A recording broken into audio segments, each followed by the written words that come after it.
सफेद कपड़े, काले चश्मे और एक मुस्कान जो छुपा रही थी सोने की तस्करी, अंडरवर्ल्ड की बादशाहत और मुंबई पर राज करने का जुनून।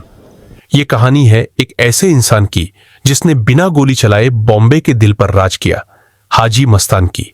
एक गरीब मजदूर से माफिया, फिर बॉलीवुड का किंग और आखिरकार एक नेता। पर बीच में था धोखा, मोहब्बत और दाऊद जैसा दुश्मन।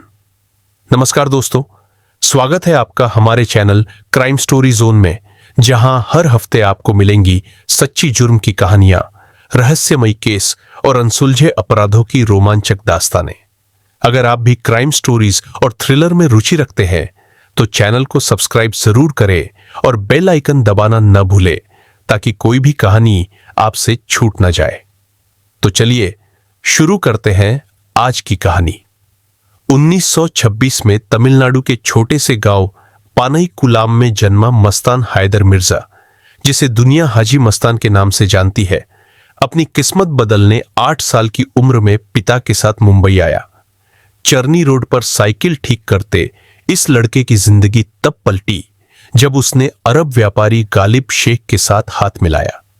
मुंबई के डॉक्स पर चोरी छिपे गोल्ड बिस्कुट पहुंचाने का काम शुरू किया और देखते ही देखते वह स्मगलिंग किंग बन गया।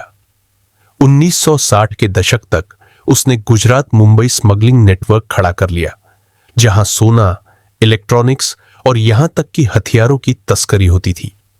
उसकी पावर का अंदाजा इसी से लगाइए कि उसके पास सफेद मर्सिडीज, पेडर रोड पर सी फेसिंग बंगला और हमेशा सफेद कपड़ों में नजर आने वाली स्टाइल थी, जिससे उसे ब्लैक सुल्तान का खिताब मिला। 1950 और 60 के दशक में भारत में गोल्ड इंपोर्ट पर भारी टैक्स था। इस वजह से सोने की स्मगलिंग एक बहुत बड़ा धंधा बन चुकी थी।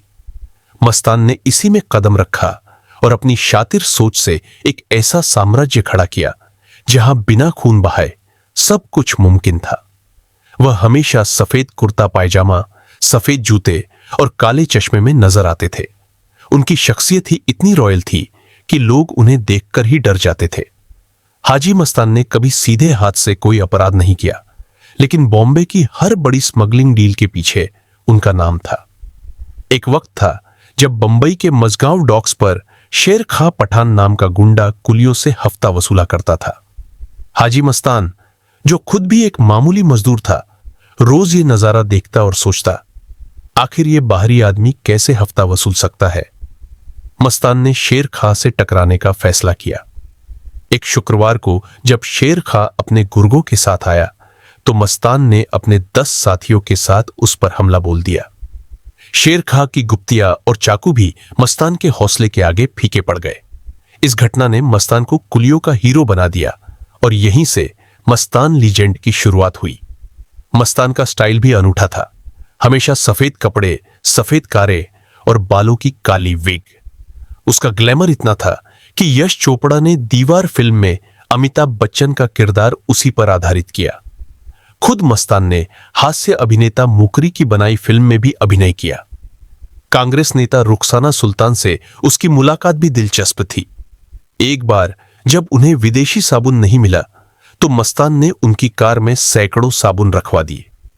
बॉलीवुड से उनका रिश्ता किसी डॉन जैसा नहीं, बल्कि एक फिल्मी प्रेमी जैसा था। हाजी मस्तान को फिल्मों का बहुत शौक था। उन्होंने कई फिल्मों में पैसा लगाया और इंडस्ट्री के बड़े बड़े नामों से दोस्ती की। दिलीप कुमार, राज कपूर, यहां तक कि अमिताभ बच्चन जैसे स्टार्स उनके पार्टियों में शामिल होते थे। इसी दौरान उनकी मुलाकात हुई एक अभिनेत्री से, सोना। सोना, जो हूबहू मधुबाला जैसी लगती थी, मस्तान को पहली नजर में पसंद आ गई।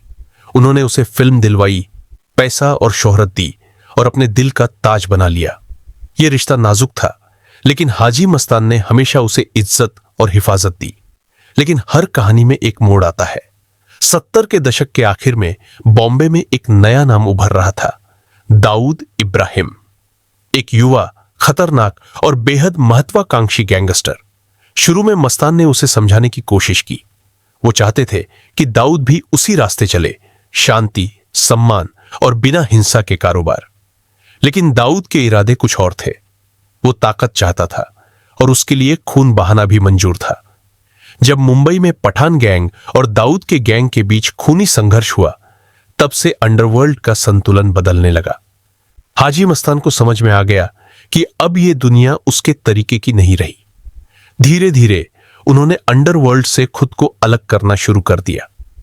साल 1975 में इंदिरा गांधी सरकार ने जब देश में इमरजेंसी लगाई तो सिर्फ विपक्षी नेताओं को ही जेल में नहीं डाला, उसके निशाने पर हाजी मस्तान जैसे बदमाश भी थे। मस्तान को जेल में डाल दिया गया। यहीं उसकी मुलाकात जयप्रकाश नारायण से हुई। लोग कहते हैं कि जब मस्तान जेल से छूटा तो बिल्कुल बदला बदला नजर आने लगा था। तस्करी, छिनैती या बदमाशी की बात नहीं करता। साल 1980 में उसने राजनीति में कदम रखा। दलित मुस्लिम सुरक्षा महासंघ नाम की पार्टी बनाई। उसकी पार्टी मुंबई, कलकत्ता और मद्रास में चुनाव लड़ी। प्रचार में दिलीप कुमार से लेकर सायरा बानो और तमाम फिल्म स्टार उतरे। राजनीति में उनकी एंट्री मीडिया की सुर्खियों में रही।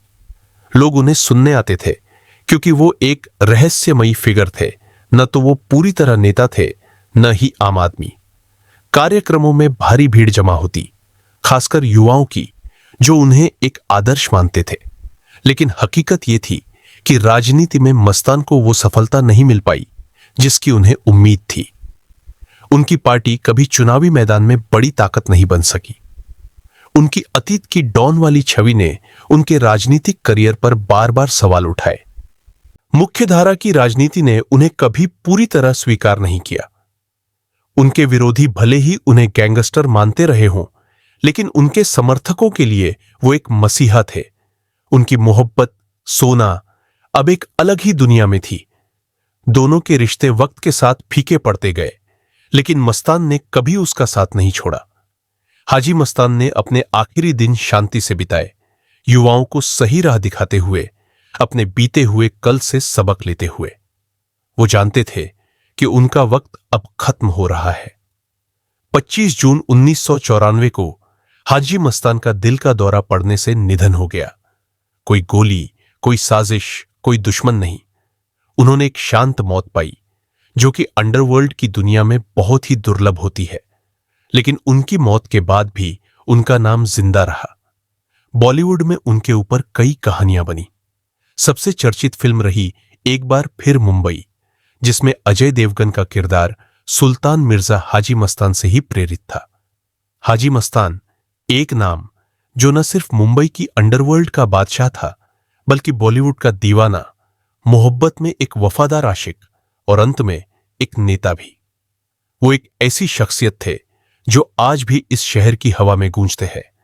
अगर आपको यह वीडियो जानकारी पूर्ण लगी हो तो इसे लाइक करें, अपने विचार कमेंट में जरूर बताएं और ऐसी ही सच्ची जुर्म की कहानियों के लिए हमारे चैनल क्राइम स्टोरी जोन को सब्सक्राइब करना न भूलें। और हां, बेल आइकन दबाएं ताकि अगली कहानी सीधे आप तक पहुंचे। Thank you.